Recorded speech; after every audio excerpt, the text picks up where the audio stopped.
It's the chairs. Lol. Hiya, look, it's Riyadh and it's Melanie in the same place. What? So I'm here in Ireland, back in the family home, to film a very special video with my bestie Mel.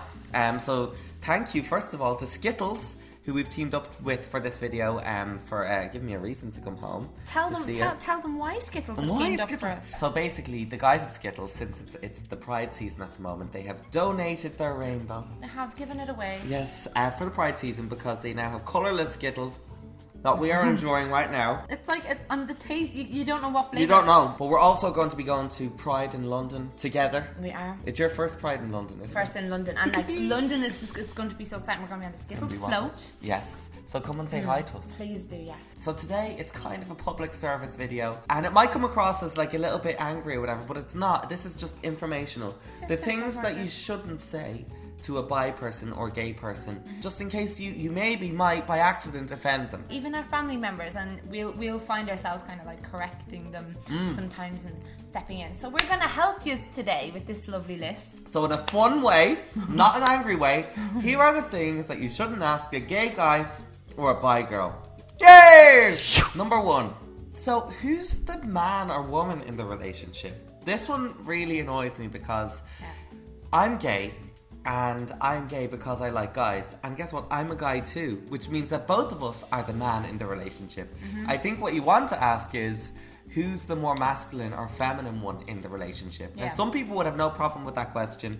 Some people would find it offensive. It just depends on who you're asking. You don't need to ask that question. Well, you don't need to know it, to be honest. Yeah, when I get asked that, technically, like, I kind of fall a little bit into the stereotype in that if I'm with a woman, I'd be a bit more masculine with a girl. Oh, more masculine. Yeah, more hand around the shoulders and opening the doors.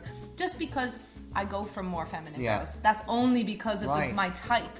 But at the same time, like, that's fluid. Like, I'm sure that would be different depending on who the girl is. That's what I love personally about being gay, is that you're not sort of like pigeonholed into a role. Exactly. You can kind of just be in love with someone and you don't have to follow the social rules. Question 2. People ask me, am I bi because I'm greedy? Oh, good one. Have you ever asked anyone that who's bi? No, I haven't, because I honestly, be honest with me. Has it ever crossed your mind when you've seen a bi person? Have you ever been You asked me if I asked it. You didn't ask me if I ever thought it. I have thought it. You have? About you. About me in Actually, particular? Yes! But I never said it. I know. See, me and Riyadh have been having this conversation quite a lot recently because we're both single. And about, you know, the greediness thing, and it has crossed my mind even about myself. I'll be honest about that, but I think it's an awful question to ask a person, because when you're bi, it just means that you have the capacity to find men and women and whatever, like, attractive. Right. And some bi people... Oh, did I knock a skittle out into your tit? It's in my cleavage. I got it. Sorry. Go on. Number 3. Does your partner not worry about you cheating because you're bi? In my experience, not at all. Because I dated people who were very understanding of me. And they knew that if I'm with you, I'm with you. Okay. I love you. I care about you. I'm choosing you. It all comes down to the choice. You know, straight people cheat all the time. Yeah. So it's not like just bisexual people if you're going to cheat, you're going to cheat. It's not a case of because there's more out there that you're attracted to. Yeah. That you're going to cheat. Exactly. If you're the kind of person who's likely to do that thing, then you're probably going to do it. Question 4. When did you realise that you were gay or bi? This is one I am asked all the time. Really? And on the surface level, it's absolutely fine. And, you know, I don't mind answering it. But what I normally say back to people is, when did you realise you were straight? Yes, exactly. It's like, you know, you were straight, and at this age you were all of a sudden gay. I am, yeah. It doesn't work like that. No, for me, I was gay from birth. I just realised my sexuality when I became sexually mature. Yes. And for me, it was a little bit later than everyone else, because I think I was confused by what society was telling me. I was like, I'm supposed to find girls beautiful. I'm supposed to be attracted to girls, but I never was, so it took me a bit longer. Question 5 is specifically for Riyadh. Why do gay guys have to be always so feminine? Okay, I've been calm up until this point, but I can only be calm to a point. Number 1, what is masculinity and femininity in 2017? What is it? Who knows? It changes. I was at a music festival last week, And I went wearing a crop top and short shorts. You look good. And, you know, I had my hair really big. And I think traditionally that would be super feminine on a guy.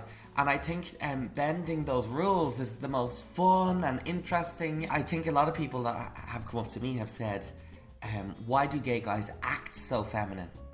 And that is incredibly offensive because this is not an act. This is me. Yeah. And, you know, because my wrists might be a bit limp and I might have a tiny bit of a lisp or I might like the colour pink, whatever, that doesn't give you the opportunity or the right to judge who and what I am. And also, I think it's the tone of the question. If you ask someone, why are you so feminine? You're kind of alluding to the fact that you think being feminine and male is a bad thing. Yeah, exactly. And it's not a bad thing, it's just a thing.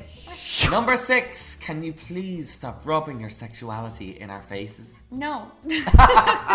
When this one is said to me, I'll literally think I quiver. My eyebrow quivers just a little bit.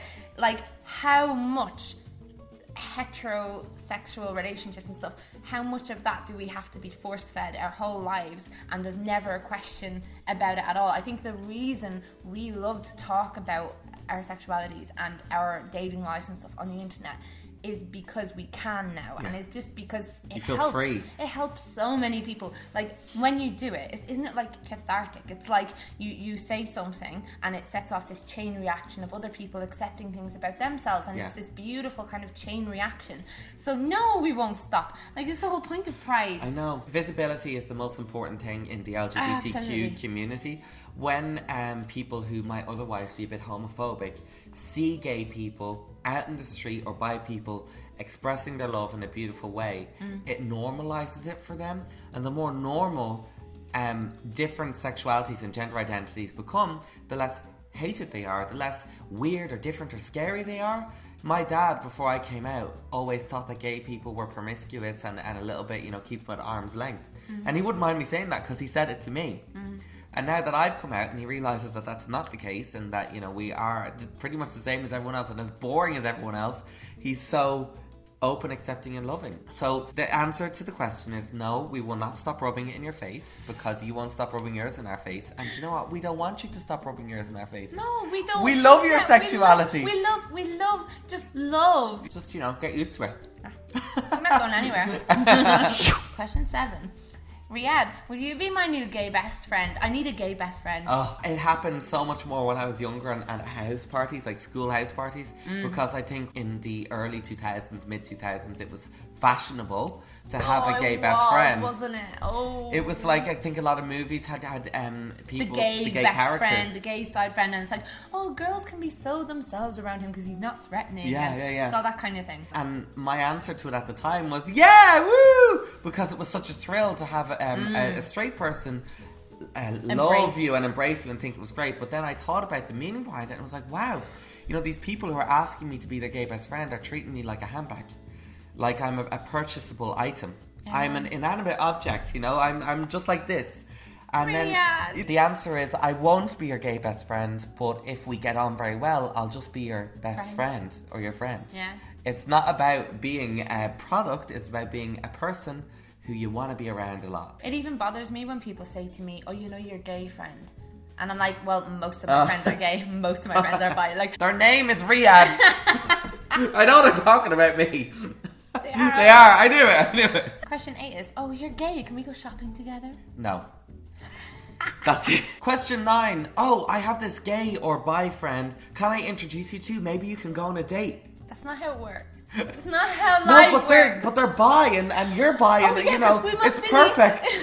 We're a match made in heaven because we're the samesies. No.